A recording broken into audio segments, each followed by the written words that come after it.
Good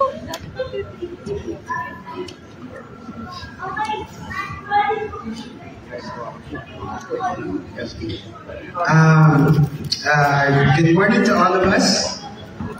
We would like to thank first the Lord. Thank you, God, for making it possible.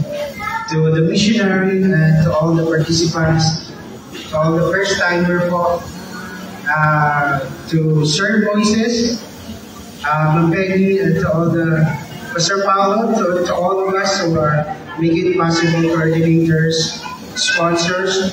We would like to thank the bottom of our heart. Thank you for giving us a wonderful experience. This is one of a kind. It's a really a very memorable for us.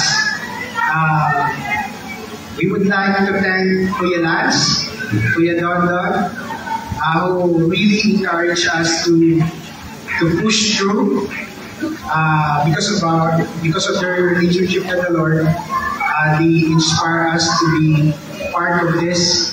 Actually, for 4 years na po dapat po we would like to join, but I think the enemy is at work also, and we are at work to the Lord. So thank you, God. All glory for you, and definitely po, we'd like to join again, God willing, next year. And you all an inspiration to every one of us. Before I end po, I would like to encourage all of us to give it all for the Lord, because our relationship with the Lord will get us through whatever pain and suffering we have in this world.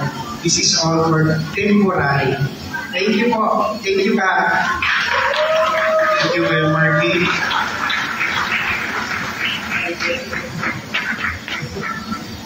Thank you, Kuya Marky.